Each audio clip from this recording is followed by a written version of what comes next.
और चिंटू भाई, जो आपको मैंने 5 मिस्टेक बताई ऑप्शन ट्रेडिंग में, वो आपको समझ में आया? हाँ भैया, समझ में तो आ गया कि ये गलती नहीं करनी चाहिए ऑप्शन ट्रेडिंग में। बहुत बढ़िया। अब मैं तुमको समझाऊंगा कि ऑप्शन ट्रेडिंग क्या होती है, डेरिवेटिव ट्रेडिंग क्या होती है। इसको मैं तुम्हें डिटेल में समझाऊंगा। अच्छा, ये तो बहुत बढ़िया बात है। हाँ, यही नहीं, तुम ये सब सीख के बहुत ज्यादा प्रॉफिट भी कमाओगे। अगर आपको लॉन्ग टर्म प्रॉफिट कमाना है तो जो मैंने पहले 5 मिस्टेक बताए, इन सबको जान के आप नहीं कमा सकते ज्यादा देर तक। आपको कुछ इंस्ट्रूमेंट जानना ही होगा। तो चलिए आइए मैं सिखाता हूँ। चलो सिखाओ, मुझे भी सीखना है। जय हिंद फ्रेंड्स, ये जो 2 कैरेक्टर पिछले वीडियो में हमने आपके सामने डिस्कस किया था कि जो 5 गलती बताई गई थी, जो 5 गलती चिंटू के द्वारा की गई थी और मिंटू ने वो गलती नहीं की थी, आज उसी कैरेक्टर को लेते हुए मैं आपको डेरिवेटिव्स के बारे में बताऊंगा। जी हाँ, इस वीडियो में आगे बढ़ने से पहले आप हमारे चैनल को लाइक कीजिए, सब्सक्राइब कीजिए और शेयर कीजिए। आज डेरिवेटिव्स मैं बताऊंगा कि डेरिवेटिव्स क्या होता है। जी हाँ फ्रेंड्स, डेरिवेटिव्स एक प्रकार का इंस्ट्रूमेंट है। जिस प्रकार एक किसान खेत में जब वो फसल उगाता है तो वो कई प्रकार के इंस्ट्रूमेंट का इस्तेमाल करता है। उसकी एक प्रोसेस होती है और उस प्रोसेस से निकलने के बाद उसकी जब फसल उगती है तब उसे वो मार्केट में बेचकर प्रॉफिट जनरेट करता है। सेम ट्रेडिंग में भी हम एक प्रोसेस के जरिए हर एक्टिविटी को फॉलो करते हैं। हम हर एक्टिविटी को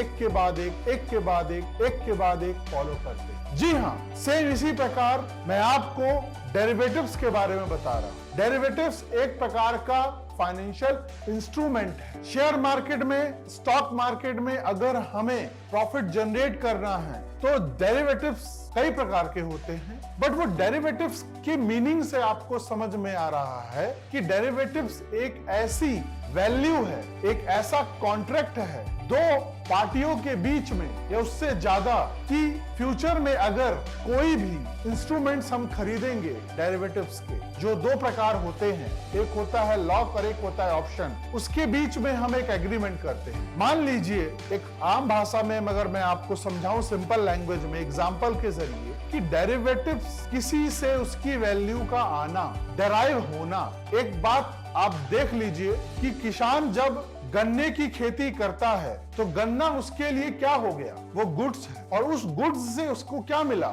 शुगर मिली, चीनी मिली। तो अगर गन्ने की खेती जिस साल सबसे ज्यादा होगी उस साल शुगर भी ज्यादा पैदावार होगा, उसकी प्रोडक्शन ज्यादा होगी। जब आपका मार्केट में सप्लाई ज्यादा होगा तो शेयर के प्राइस डाउन रहेंगे, यानी शुगर के प्राइस डाउन रहेंगे। और जिस साल शुगर केन की प्रोडक्शन कम होगा तो शुगर जो चीनी है वो भी राइस मिल से कम निकलेगी, तो उसकी डिमांड बढ़ जाएगी और सप्लाई कम हो जाएगी, तो उसकी प्राइस भी बढ़ जाएगी। तो इस एग्जाम्पल से आप इतना तो समझ गए होंगे कि जो शुगर केन है वो डेरिवेटिव्स है, वो एक गुड्स है। उससे उसकी वैल्यू निकल के किस पे जा रही है, शुगर पे जा रही है। अगर शुगर केन की वैल्यू बढ़ेगी तो किसकी वैल्यू बढ़ेगी, चीनी की वैल्यू बढ़ेगी, जो हम रोजाना खाते हैं। मान लीजिए कि अडानी का ग्रुप है और उसमें बहुत सारी कंपनी है। अडानी की किसी भी कंपनी की अगर वैल्यू बढ़ती है तो उस पर्टिकुलर कंपनी के शेयर भी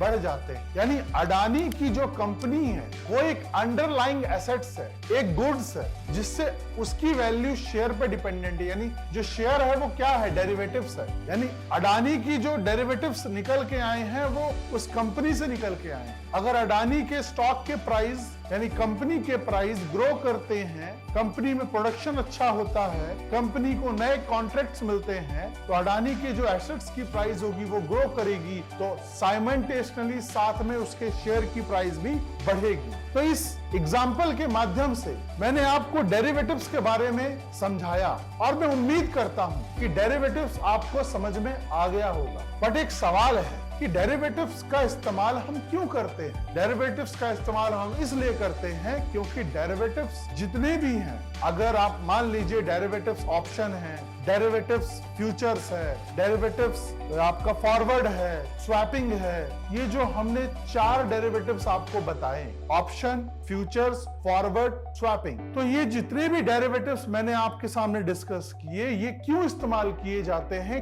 अपने लॉस को, अपने रिस्क को मैनेज करने के लिए, मिनिमाइज करने के लिए, risk management, hedging, risk hedging को कम करने के लिए। नुकसान तो हमें होना है, बट हम रिस्क को कम कर सकते। और अगर हमें प्रॉफिट जनरेट करना है, रिस्क को लेकर प्रॉफिट जनरेट करना है, तो हम स्पेकुलेशन के लिए यूज करते हैं। ऑप्शंस को, फ्यूचर्स को, फॉरवर्ड्स को हम स्पेकुलेशन के लिए यूज करते हैं। जी हाँ फ्रेंड्स, आज के इस वीडियो में इतना ही।